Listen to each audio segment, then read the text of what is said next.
Good morning, dear students of class 8. Welcome to the English online learning class.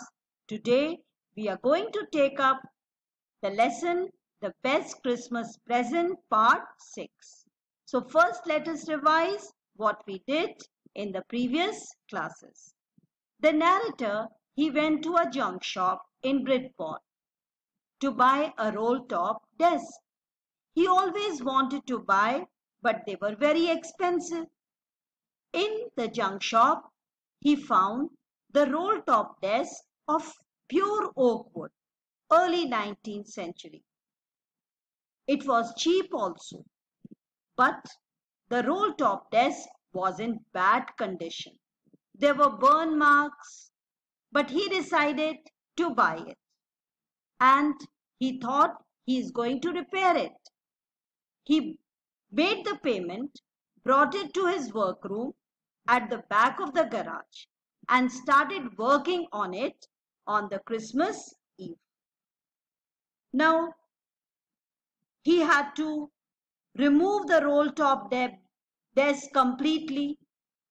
He pulled out the drawers, and in the last drawer, he found that there was a secret drawer, and there was a small tin box.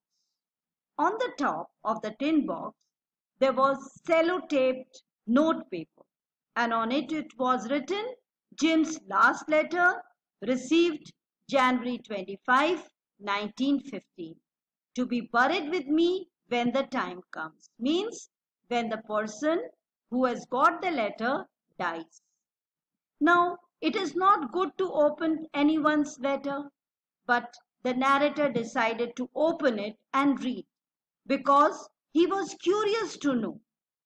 Now, when he opened the box, he found that there was an envelope, and the address of the envelope was Mrs. Jim McPherson, 12 Copper Beaches, Bridport, Dorset.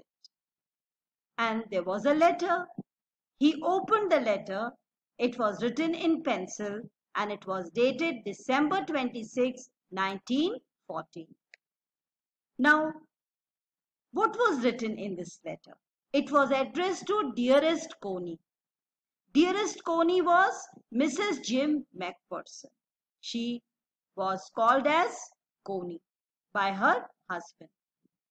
I write to you in much happier frame of mind. Something wonderful has happened. So the letter was being written by her husband, Mr. Jim McPherson, from the battlefield. There was a war going on between England and Germany. So from the war side, the letter was written by her husband to his wife, Mrs. Coney, Mrs. Jim McPherson. And Mr. Jim McPherson is writing this letter. Now, he was saying in the letter that one thing wonderful happened in the Christmas morning, yesterday morning. And this was that the morning was very pleasant. And both the armies, the German and the English army, British army, they were in their trenches. Trenches are long, deep ditches in the ground where soldiers hide from the enemy.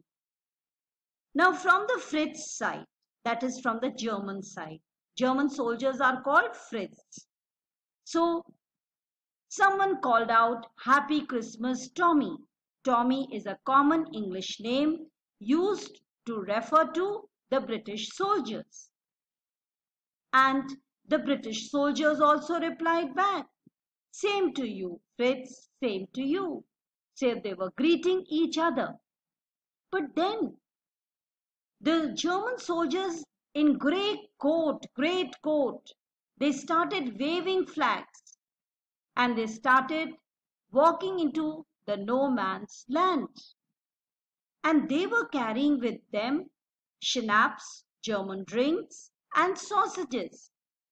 They wanted the English soldiers to join them for a feast.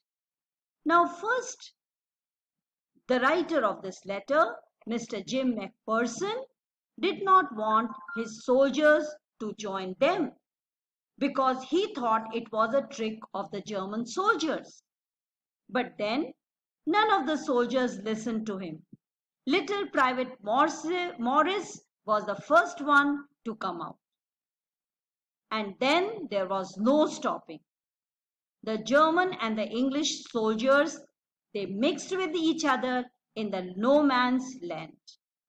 And they were happily enjoying the Christmas feast. Now, Hans Wolf, who was in charge of the German soldiers, German battalion, he came and he shook hands with Jim McPherson, who was in charge of the British soldiers. And he introduced, I'm from Dusseldorf and I play cello in the orchestra. That is before joining the army. And Captain Jim McPherson also said, Happy Christmas. And he said, I am a school teacher from Dorset in the west of England. Now they forgot war. They were talking about their cities, the places they belonged to. They were talking about books. They were sharing food. They were sharing drinks. They even played game of football in which the Germans won. But Hans Wolf, the German captain, said that the English played very nicely. Their style of making goal was perfect. And then Jim also said, if we had played cricket, we would have won the match because we are good in cricket. Now, Hans felt that instead of fighting wars,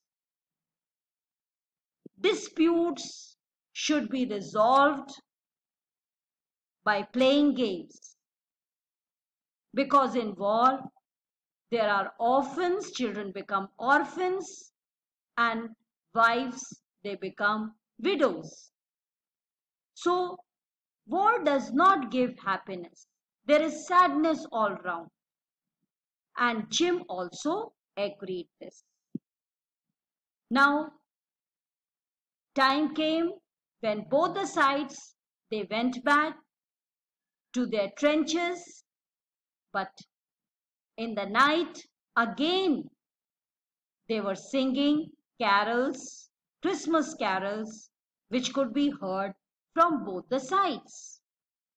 They really enjoyed that Christmas in the battleground. They forgot about war and they were enjoying the festival of Christmas. Now, Jim ends the letter. He says, by Christmas time next year, the war will come to an end. But then, maybe it brings with it sadness, bad memories. And he also said, today what happened, we could feel that both the German and the British armies, they do not want war. They want peace. And he said, we shall be together again soon. He was telling his wife. Now the third part. Now the narrator had read the letter. Now he thought that he should go to the person to whom the letter was, Mrs. Jim McPherson, and give this letter to her. But when he reached the address, he asked a boy who was walking his dog. The boy showed him the house.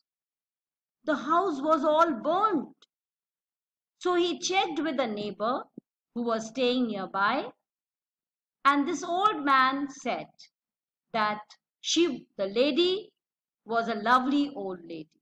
But she was muddle-headed. She was confused. And she was 101 years old. At her age, anyone would be. The house got on fire because she used to use candles. She did not use electricity. as she thought electricity was very expensive. The house was burned, but the firemen saved her life. Now she was in a nursing home, Burlington House on the Dorchester Road. So the narrator decided to go there. I found Burlington House nursing home easily enough. There were paper chains up in the hallway and lighted Christmas trees stood in the corner with lopsided angel on the top. I said I was a friend come to visit Mrs. Macpherson to bring her a Christmas present. So the narrator introduced himself as a friend of Mrs. Macpherson, and he said, I have brought her a Christmas present. I could see through into the dining room where everyone was wearing paper hat and singing. The matron had a hat on too and seemed happy enough to see me. She even offered me a mince pie. She walked me along the corridor. Mrs. Macpherson is not in with others, she told. She is rather confused today, so we thought it best she had a good rest. She has no family, you know. No one visits, so I am sure she will only be too pleased to see you. So this is what the matron said, that she is confused and especially today she needs rest, and that is why she is not with others. And she said nobody comes to meet her, and so she will be very happy to see you. She took me into the conservatory with wicker chairs and potted plants all around and left me. So the matron took him to the room of Mrs. Jim Macpherson. The old lady was sitting in a wheelchair, her hands folded in her lap. She had silver white hair pinned into a wispy bun. So her hair was silver colored and they were made into a bun. She was gazing out into the garden. Gazing means looking. She was looking into the garden. Hello, I said. She turned and looked up at me vacantly. Happy Christmas, Connie, I went on. I found this. I think it is yours. So the narrator called her Connie and he gave her a Christmas present, which was the letter. He wished her happy Christmas. As I was speaking, her eyes never left my face. I opened the tin box and gave it to her. That was the moment her eyes lit up with recognition and her face became suffused with sudden glow of happiness. When she got this tin box, suddenly her eyes lit up. She was recognizing something and she was full of happiness. I explained about the desk and how I had found it. So the narrator told her that he found this in the roll-top desk. He was telling her everything, but I don't think she was listening. She was not paying attention.